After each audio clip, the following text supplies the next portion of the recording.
Hello दोस्तों, मैं हूं आपके साथ तनिष्का शर्मा और आज हमारे साथ मौजूद है एक बहुत ही नामी कास्टिंग डायरेक्टर जो कि अपने काम और टैलेंट के लिए जाने जाते हैं।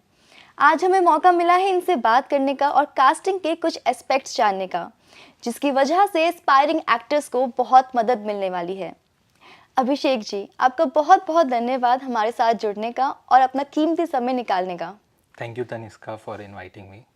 सबसे पहले तो मैं आपसे ये जानना चाहती हूँ कि इंडस्ट्री में आपकी शुरुआत कैसे हुई और आपने कास्टिंग फील्ड कैसे चुनी? Actually, by the time I passed class 12, I knew for sure that I wanted to become an actor. So एक दिन मैंने अपने डैड से कहा कि मुझे एक्टर ही बनना है। तो उस समय डैड ने कहा कि एक्टिंग प्रोफेशन जो है बहुत अनश्योरिटी होता है, तो या तो सीए बन जा, या तो डॉक्टर बन जा, या तो फैमिली बिजनेस है उसे संभाल ले। सो उस समय मैं अपने डैड को कन्विंस नहीं कर पाया, और उसके बाद मैंने सोचा कि let's do grades. So I started my grads, but by the time I was in my second year, I dropped out the college and I made my mind कि मुझे बनना तो एक्टर ही है. उसके बाद I lied to my parents that I got a job in the film industry as a film writer. And उसके बाद it was 2016, early 2016, I left for Mumbai. And मुझे पहले लगता था कि वहाँ पे जाएंगे, ऑडिशन देंगे और सब कुछ आसान होगा. But when I actually went there, then मुझे पता चला कि it's really tough. So मुझे कुछ पता नहीं था कि कैसे क्या करना है. Then I used to fall for like fake audition and all. मैंने कुछ ग्रुप्स वगैरह देखे फेसबुक में, वहाँ पे बोलते थे आप एक्टर बन जाओगे, ऐसा है. सो आई रिमेंबर कितने फ्रॉडस्टर्स से मैं मिला, बोलते थे रजिस्ट्रेशन चार्जेस आपको देना पड़ेगा एंड उसके बाद आपको फिल्म मिल जाएगा. But I never really paid them because I used to think, I was quite skeptical about that how can everything be so easy. So it took me time to realize that this industry is really tough. So उसके बाद I figure out that there are some genuine casting agency in Aram Nagar, in Mahda, Four Bungalow side. So वहाँ पे लंबी लंबी लाइनें लगती थी वहाँ पे इंट्रो के लिए. तो I started going there with some of my friends. तो उसके बाद जब मैं जाने लगा तो मैंने कितने ऑडिशन दिए भी, तब मुझे रियलाइज़ हुआ कि to become an actor you need to learn acting.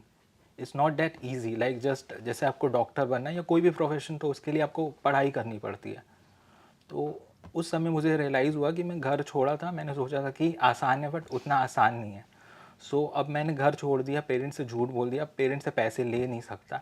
तो to survive in the industry now I started searching for jobs. So मैंने पढ़ा था नवाज सिद्दीकी सर के बारे में कि like in his struggling days he used to work as a watchman and दिन में गो फॉर ऑडिशन. तो मैंने भी सोचा कि let's do that. So I think around 15 days I worked as a watchman and दिन में I use to go for trying for audition. फिर मुझे रियलाइज़ हो गया कि मुझसे नहीं हो पाएगा ये काम.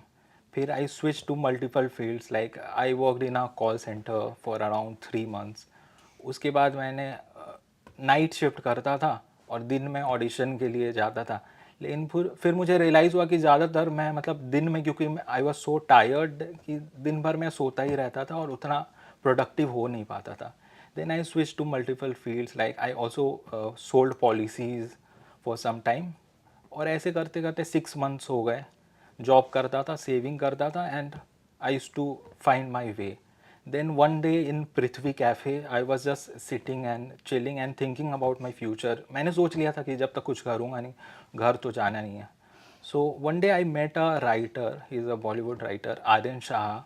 सो I was just sitting and क्योंकि वहाँ पे वीकेंड्स में लाइव परफॉर्मेंस होते हैं तो काफ़ी क्राउडेड होता है. तो he set in my table and then we started interacting and मुझे पता चला he is a writer. Then मैंने बताया कि मैं स्ट्रगल कर रहा हूँ, ऐसा ऐसा है.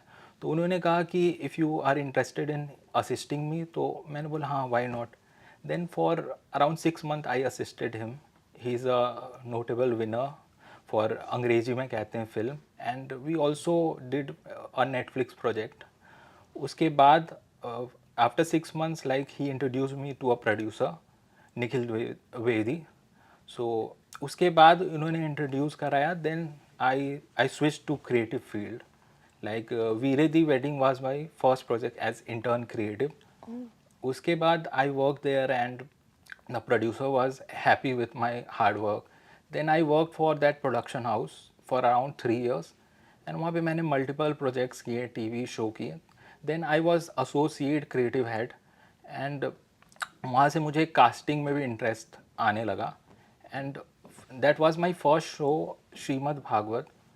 उसके लिए उन्होंने as an in house casting director के लिए मुझे रखा. So I was working with another casting director. So from that I started my journey and उसके बाद I work for multiple projects. I work for Amazon series, Amazon mini, Jio Cinema and multiple advertisement. So that's how I started my journey. As a casting director तो आपका काम सबने ही देखा है. मैं ये जानना चाहती हूँ कि कास्टिंग के दौरान ऐसी क्या चीज़ है जो आपको बहुत एक्साइट करके रखती है. Well, during casting is a very lengthy process, I would say. Like आपको स्क्रिप्ट मिलता है, फिर रिक्वायरमेंट्स आती है किस तरह की कास्ट है. Then I have to sit with my team and I have to read the script. किस तरह के कैरेक्टर्स हैं, क्या एज ब्रैकेट है, क्या स्पेसिफिकेशन है. कितनी बार ऐसा भी होता है कि फेशियल फीचर्स कैसा होगा, डस्की है या whatever. सो उसके बाद we started like we arrange audition and उसके बाद like my team use to take like audition full day. उसके बाद next day I will sit with my laptop and I will go through all the audition and उसमें से मुझे लगता है जिस जो टैलेंटेड है then I will shortlist them and उसके बाद मैं अपने से ऊपर मतलब क्रिएटिव डायरेक्टर को, प्रोडक्शन को ऑप्शन भेजता हूँ. तो मुझे मतलब जो मैं देखता हूँ जो एक्टर्स, एक एक्टर्स होते हैं जो प्रिटेंड करते हैं, एक्ट करते हैं, लेकिन एक एक्टर्स होते हैं जो एक्ट वो कैरेक्टर की लाइफ जीते हैं. तो मुझे जब वैसे कोई कैरेक्टर मिलते हैं, ऐसे कोई आर्टिस्ट मुझे मिलते हैं ड्यूरिंग ऑडिशन जो बता नहीं सकते हैं, डिस्टिंग्विश नहीं कर सकते हैं कि रियल है या ये सच में ऐसा है, तो मुझे दैट एक्साइट मी. ओके. नए प्रोजेक्ट जब आप स्टार्ट करते हैं और उसके लिए नए फेसेस, नए टैलेंट ढूंढते हैं, तो वो क्या क्वालिटीज़ है जो आप सबसे पहले यू लुक फॉर. ऐसी क्या चीज़ है जो लोगों को आपकी नज़र में अलग बना देता है. बेसिकली आई वुड से कि ये रिक्वायरमेंट पे डिपेंड करता है. लाइक अगर रिक्वायरमेंट है, अगर जिस तरह की रिक्वायरमेंट है, अगर नेगेटिव शेड कैरेक्टर है, ग्रे शेड कैरेक्टर है, तो उस तरह की रिक्वायरमेंट के डिपेंड्स ऑन द रिक्वायरमेंट. अगर कोई एक्टर है उसका परफॉर्मेंस उस लुक के हिसाब से जाता है देन इट मेक सेंस. जो ये नए एस्पायरिंग एक्टर्स हैं जो इंडस्ट्री में एंट्री लेना चाहते हैं, आप उनको क्या एडवाइस देना चाहेंगे कि मतलब वो किसी कास्टिंग डायरेक्टर को अपनी प्रोफाइल भेजने से पहले वो क्या प्रिपरेशन करके रखे या फिर क्या उनको बातें जो ध्यान में रखनी चाहिए. First of all, I'll say that I daily get like around 1,000 plus messages, and most of them send me like 50 to 100 images per day. So मैं उनसे ये कहूँगा कि अगर आपको मॉडल बनना है, मॉडलिंग में जाना है, तो you can send to the relative field. But as an actor अगर आपको काम करना है तो इतने पिक्चर्स भेजने की ज़रूरत नहीं है. I think 1 or 2 pictures is enough. And audition आपका कितना वेरिएशन हो सकता है, 2-3 audition variation, 1-2 pictures is enough and without filter. That's it. जैसे एस्पायरिंग एक्टर्स हैं उनको जी. फेक कास्टिंग कॉल्स भी बहुत आती है जी, बहुत. और अभी आपने भी डिस्कस करी थी ये बात. जी. तो मैं जानना चाहती हूँ कि ऐसी कौन सी बात है जो उनको ध्यान में रखनी चाहिए जब वो किसी से डील कर रहे हैं. फर्स्टली ऐसा इंडस्ट्री में मैं कहना चाहूँगा कि अगर आप बाहर आउटसाइडर हो तो आपको 80% आपको उस तरह के लोग मिलेंगे जो फेक कास्टिंग डायरेक्टर होंगे. बट इसमें रेड फ्लैग आपको ऐसे पता चलेगा अगर कोई कास्टिंग वाला है, अगर कोई कास्टिंग डायरेक्टर है या कास्टिंग कोऑर्डिनेटर है, अगर कहता है कि आपको मैं काम दिलाऊंगा, आप मुझे इतने फ़ीस दे दो, या रजिस्ट्रेशन फ़ीस के नाम से या फिर आर्टिस्ट कार्ड के नाम से अगर मांगता है, तो 90% ऑफ द टाइम फेक है. आर्टिस्ट कार्ड एक्चुअली रिक्वायर्ड नहीं है, ये फेक जो होते हैं. तो इससे आप समझ सकते हो. और जहाँ तक मोस्टली हैं कोई रजिस्ट्रेशन चार्जेस नहीं करते. मैंने कभी चार्ज नहीं किया है. I know 1-2 big casting directors. Like I know a ma'am, she is in the industry for 20 years. So she charges a minimal fee because she runs the website and उन्हें data manage करना पड़ता है. That's why. But mostly no one charges. So अगर आपसे अगर कोई charge भी करता है तो आप उसके बारे में सर्च करो कि जेन्युइन है, इसने क्या किया है, फाइंड आउट ऑन गूगल या फिर IMDb पे चेक करो, देखो क्रेडिट्स, देखो उन्होंने क्या किया है, किस लिए चार्ज कर रहा है, ऑफिस कहाँ पे है, डू योर रिसर्च। या इंडस्ट्री में नेपोटिज्म के बारे में आपके क्या व्यूज़ हैं? Good question. Actually nepotism was always there and it will always be Yeah. There. उसका कुछ कह नहीं सकते हैं। आपको एक एग्जांपल दे रहा हूँ, जैसे कि suppose your dad has a is running a business, right? तो डेफिनेटली वो चाहेगा कि मेरी डॉटर या मेरा सन है वो मेरा अंपायर हैंडल करे। सो नेपोटिज्म तो रहेगा ही, बट इसमें ये कह सकते हैं कि if you are talented you will make your way out. Like Rajkummar Rao है, आयुष्मान खुराना है, नवाज सर हैं। Yeah. So if you are talented then nobody can stop you. आप अपने कास्टिंग प्रोसेस में फेयरनेस और ट्रांसपेरेंसी कैसे जी। मेंटेन करते हैं, खासकर उस इंडस्ट्री में जहाँ पे फेवरेटिज्म को इतना क्रिटिसाइज किया जाता है? Well this is a tricky question.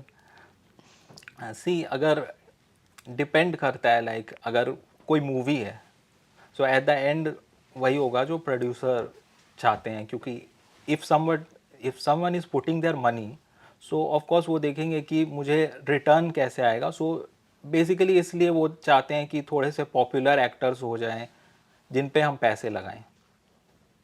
तो थोड़ा ट्रिकी है, but we can't do anything about it. आप अपने upcoming Jio Cinema OTT film and Jio के बारे में कुछ बताना चाहेंगे?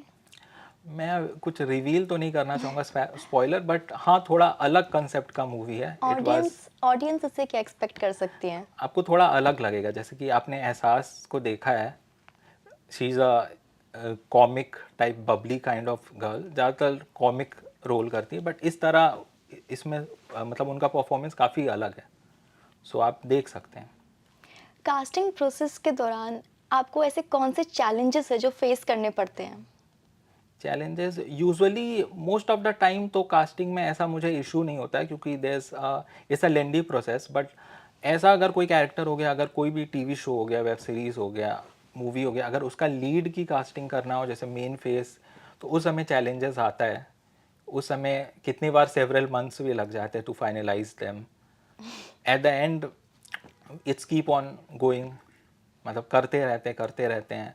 वी सेंड वी प्रोसेस होता है कास्टिंग का, कुछ फिगर आउट करते हैं, शॉर्ट लिस्ट करते हैं, फिर प्रोडक्शन को भेजते हैं, फिर प्रोड्यूसर के हाथों में होता है फाइनल करना। और कितनी बार ऐसा भी होता है कि प्रोड्यूसर भी सजेस्ट कर सकता है कि इसे ट्राई करके देखते हैं। इंडस्ट्री में जो एस्पायरिंग एक्टर्स हैं, जो अपना जी। मार्क बनाना चाहते हैं, अपना नाम बनाना चाहते हैं, आप उनको एक क्या फाइनल वर्ड्स ऑफ विजडम देंगे? मैं कहना चाहूँगा कि believe in your self and think big. अगर आप बड़ा सोच सकते हो और खुद पे विश्वास कर सकते हो, तो मे बी आज नहीं, कल नहीं, बट एक टाइम ऐसा आएगा जब आप you will make it. Thank you so much Abhishek ji, अपना थैंक यू। टाइम देने के लिए, और आपसे बात करके बहुत अच्छा लगा, बहुत कुछ सेम जानने के लिए मिला। सेम है। Thank you so much for thank you. Joining us. वाकई अभिषेक जी से बात करके बहुत अच्छा लगा। इंडस्ट्री के बारे में, उनके एक्सपीरियंसेस के बारे में बहुत कुछ जानने को मिला, और मैं उम्मीद करती हूँ कि जो एस्पायरिंग एक्टर्स हैं उनको भी इससे बहुत मदद मिलेगी। मैं तनिष्का शर्मा, जी न्यूज़ से आपके साथ बनी रहूँगी ऐसी और भी इंटरव्यूज़ के साथ।